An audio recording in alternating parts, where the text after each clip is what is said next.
Some deaths stick with us.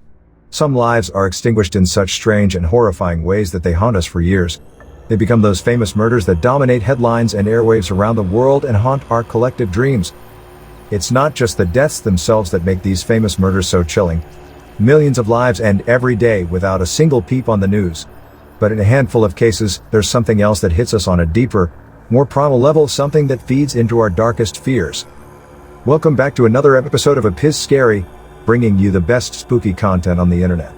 If you love unsolved mysteries, freaky videos, ghosts, and the paranormal as much as we do, then this is the place for you. Subscribe to the channel now so you never miss any of our fantastically freaky uploads as soon as they're available. Let's get into today's episode. The Boy in the Box. After 60 years, we're still no closer to solving the mystery of the boy in the box. It started on a chilly February day in 1957 on a roadside highway just outside of Philadelphia. A young muskrat hunter checking his traps stumbled upon a cardboard box lying in the woods. Inside was the dead body of a young boy, stripped naked and mutilated. The muskrat hunter didn't tell a soul. He was terrified that, if he reported it, the police would come down on him for his illegal traps. And so, for days, until a braver soul found him, the boy's body lay cold and rotting, alone in the woods. The boy was somewhere between 3 and 7 years old, and he had undergone terrible neglect. He was small, malnourished, and unkempt. His hair had been cut around the time of his death. Clumps of it still clung to his body. The body itself was covered in small scars, most notably on his ankle, groin, and chin. Only one small act of care had been given to the boy abandoned naked in that box.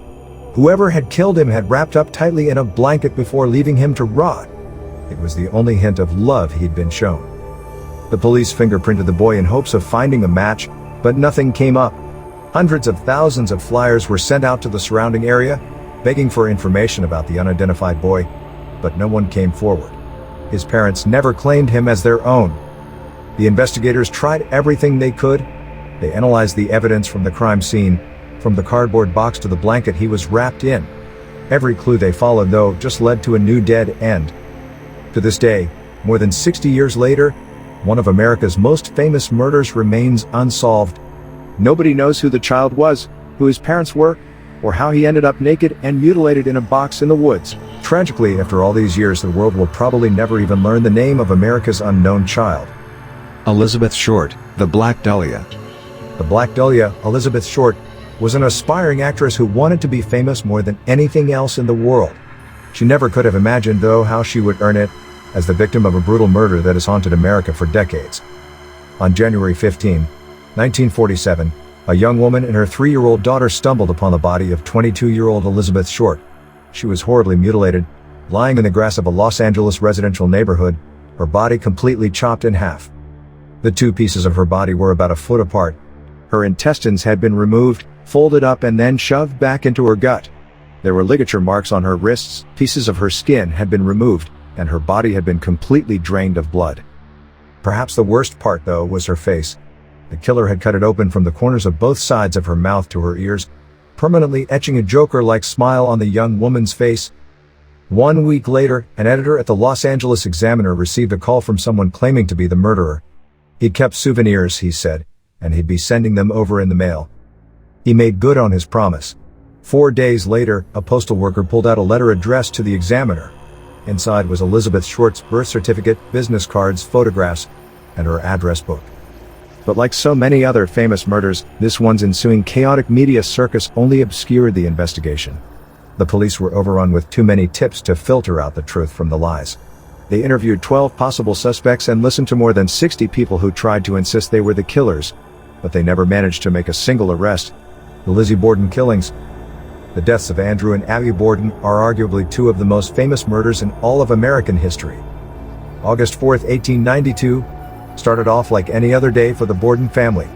Andrew started the morning by going into town to deal with some business, leaving his daughter Lizzie, a 32-year-old Sunday school teacher, at home with his wife, Abby, and the family's maid, Bridget Sullivan. When Andrew returned later that day, his wife was nowhere to be found. Lizzie told him that Abby had received a note and gone to visit a friend. Abby, though, hadn't gone anywhere. At that very moment, she was just upstairs, lying dead in a pool of her own blood.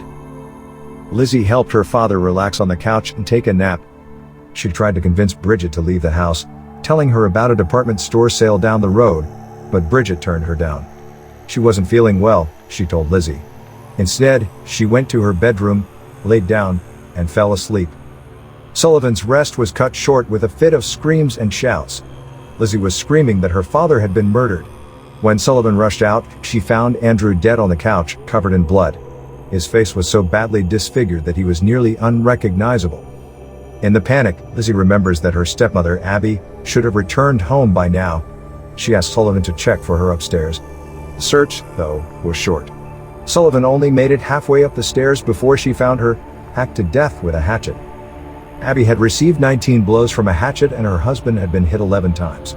In the beginning, Lizzie was not a suspect, but after a friend caught her burning one of her dresses because it was stained, she was arrested and put on trial for the murders. Ultimately, the court cleared Lizzie of the charges. There wasn't enough concrete evidence against her. The defense provided witnesses that gave Borden an alibi, and they just couldn't believe that the female Sunday school teacher could ever be capable of such crimes. Countless theories have been proposed about what might have happened. Some put the blame on Lizzie Borden, others on Sullivan, and still others say that the girls committed the killings together. But more than 100 years later, the mystery remains unsolved. Street Valentine's Day Massacre. In the late 1920s, Chicago's gang war came to a crescendo with the deaths of 7 men. It was a bloody scene that would live on in infamy as the Street Valentine's Day Massacre. This grisly mob hit was organized by Al Scarface Capone as a way to get rid of his rival George "Bugs" Moran once and for all and cement himself as the top dog of the Chicago mob scene. On the morning of February 14, 1929, 4 of Capone's men arrived at Moran's warehouse where he illegally distributed liquor. It's believed that Capone lured Moran to the warehouse by pretending that one of his bootlegging ventures in Canada needed assistance. 5 of Moran's men answered Capone's call, accompanied by 2 car mechanics. They filed into the warehouse, never imagining that Capone's men were lying in wait. As Albert Weinshank, the last of Moran's men to arrive, exited his Cadillac sedan on the street and made his way into the warehouse, he was accosted by 2 police officers, who forced him inside. Moran's men, believing they were being arrested, lined up against the wall, their backs to the police, all remaining silent to not out their boss. The men who'd stopped them, though, weren't police officers at all. They were 2 of Capone's men in disguise. Once Moran's men were lined up against the wall, 2 more of Capone's thugs, dressed in plain clothes, stepped inside with submachine guns in their arms. They riddled the men with bullets. 6 of them died on the spot, but 1 lingered on painfully for hours until he slowly bled out on a hospital bed. The plan's original target, Bugs Moran, was never hit. The men had mistaken Weinshank for Moran, a mistake that saved Bugs Moran's life. Capone was the obvious suspect, but he ended up evading justice. No one was ever brought to trial for the murders. Capone never took credit for the violence and bloodshed during the Street Valentine's Day Massacre. Sharon Tate.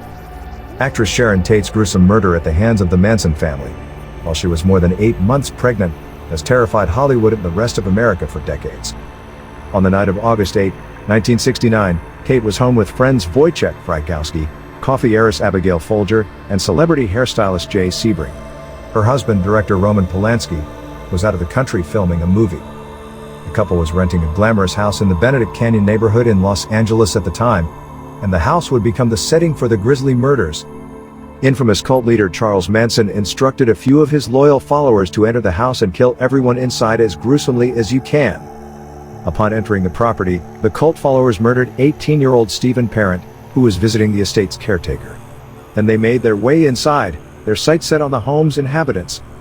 They gathered the 4 people in the living room and tied them up. Sebring protested, saying that they were treating the 8-month pregnant Tate far too roughly. But the only answer he got was a bullet in the chest, a foot to his face, and a knife thrust into his body again and again until he died. Folger and Frykowski got free of their bindings and tried to make a run for it. The escape attempt failed. The killers chased them down and brutally stabbed them dozens of times. Tate was the only one left alive. She pleaded with her captors to let her live, begging for the life of her unborn baby. The Manson family, though, was not moved. They stabbed her to death and used her blood to write the word pig on the home's front door. Manson's motive behind the attack lies in the house itself. The home's previous tenant, music producer Terry Melcher, had earlier denied Manson a recording deal, and Manson wanted revenge. By the end of the year, all of the assailants from that night were caught, as was Manson himself. They were sentenced to life in prison. Every request for parole has been denied. That brings us to the end of this video all about the most famous murders that remain chilling to this day. Do you guys know of any other infamous murders? Get involved and let us know in the comments section down below. If you enjoyed this video, remember to leave a thumbs up. Plus, if you want to see more awesome scary content just like this, subscribe to the channel and hit the bell icon to get notified as soon as we upload a new video. As always, thanks for stopping by. See you again soon in the next one.